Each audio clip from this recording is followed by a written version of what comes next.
Hello, this is Photography Gamer, welcome back to the channel. Today I'm reviewing Remnant from the Ashes Complete Edition for the PS4. The game is also available for the Xbox One and Microsoft Windows. Remnant from the Ashes is an action-adventure third-person shooter developed by Gunfire Games. The game takes place in a post-apocalyptic Earth decimated by an interdimensional evil called the Root. You play as a survivor travelling to a tower that appears to be at the epicenter of the invasion. On your journey you end up in Ward 13, an underground bunker where other survivors live. The game can be played offline in solo mode or multiplayer via the online mode. So what is the game like to play? Well, firstly you have to create your character, and it's an OK system that lets you customize your look and voice. You can choose from one of 3 archetypes from Hunter, Ex-Cultist and Scrappers. There are 2 main modes, Campaign and Adventure. Campaign has a core narrative to progress through, whereas Adventure mode allows you to take your character and enter any region you please, play a few levels, get some loot, level up, all that kind of stuff. And thankfully your progression counts in both modes. It's a great idea as the campaign is quite tough, and Adventure mode gives you that little bit of a breather where you can level up your gear until you're ready to head back into the story. Control wise, it's pretty basic with few things to learn. You have 2 firearm slots, each with different firing types depending on your attached mods. Gunplay is smooth and seamless, but if the enemies do get too close, you can always use your melee weapon. It's a little bit like a hybrid between The Division and Dark Souls in regard to the controls. You'll be switching from ranged attacks to dodging and melee strikes seamlessly.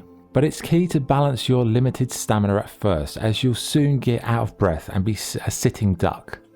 You can also use some stealth tactics if you're a sneaky so-and-so and you've got various potions and items to consume. But they do take an absolute eternity to use, in particular the health items, which make for some infuriating mid-battle moments when it takes forever to drink a bloody potion. One other annoyance is the 360-degree combat, with enemies often appearing out of nowhere just to get a cheap shot, and you never see them coming because they don't appear on the radar. It's very frustrating. For me, I found solo mode a little bit annoying in the beginning, but give it a bit of time and these issues do dissipate as you level up. Most enemies you kill drop loot, which in turn can be used back at the bunker to level up your weapons and armor. As you progress, you'll need more rare resources to further level up these items, but it's never too much of a grind. The weapon variety is absolutely immense, with all sorts of lavishly named firearms to vanquish your foes with. And you've also got jewelry you can wear that gives you statistical buffs or special effects on your character. But there is also traits. Now traits are like perks, I guess. You can use them to upgrade your skills in all manner of different things, like whether you want more health, you want more stamina, you want like the ability to be more sneaky. There's many traits available. In terms of the game world, well, I think it's pretty impressive. You've got Earth, Rom and Yaesha to explore in the base campaign, but the way the game worlds are generated is the standout feature of the game in my opinion. They are randomly generated worlds. They are really incredible in terms of like how they feel. They don't feel random at all. It felt cultivated, like it was an actual proper level, which I think is the best compliment I can give the developers in terms of how they've managed the procedural system. And it's the structure of the levels that works as well, because it's got a nice variety. There's a good balance between narrow claustrophobic areas where it's very tight and tense. And then you have these more larger, expansive open areas. And you're always kind of going from one to the other, so it never gets too boring. So what about the enemies and the bosses? Well, the variety again is very good, with each enemy posing a different threat, from exploding little creatures, poisonous plants, snipers, heavy-duty behemoths, and many more. But it is the boss fights that stand out, and they are truly epic and very challenging, and you may throw your controller out of the window in frustration. And you also add to that things like bleeding damage, poison effects, and there are times where it does feel like the combat is a little bit too heavily balanced toward your enemies. So you do have to be prepared to die many times. Now the game is marketed as a co-op experience with 3 players teaming up, but it can be played solo. Solo mode is a bit shocking at first, with death coming very quickly, but if you give it a bit of time, it does become quite satisfying when you do finally clear those challenging areas. I mean, it's a lot slower in solo. You have to take it one corridor at a time, one tiny space at a time. The The co-op mode is a bit hit and miss depending on whether you're playing with randoms or friends. Random matches were exactly that, and I'd say I enjoyed those the least. And to have any sort of consistent playthrough, you really do need to play with a friend or just go it solo. Personally, I did enjoy it solo eventually, and co-op probably is a safer bet to go with at the beginning if you want like guaranteed enjoyment. The complete edition features 2 downloadable DLCs. Firstly, we have Swamps of Corsus, which adds a new swamp region to explore. You'll encounter new bosses, stories, events, quests, as well as items, skins, and armor. The other major addition in this DLC is a survival mode. In survival mode, you start out with nothing and have a limited amount of credits to buy armor, weapons, and items. The game then sends you to a random location where you have to fight your way through to a boss. Defeat it and you're back at the hub to spend your loot, die, and it's game over. One thing to note is it's time sensitive, as the longer you take to get to the boss, the harder the enemies become.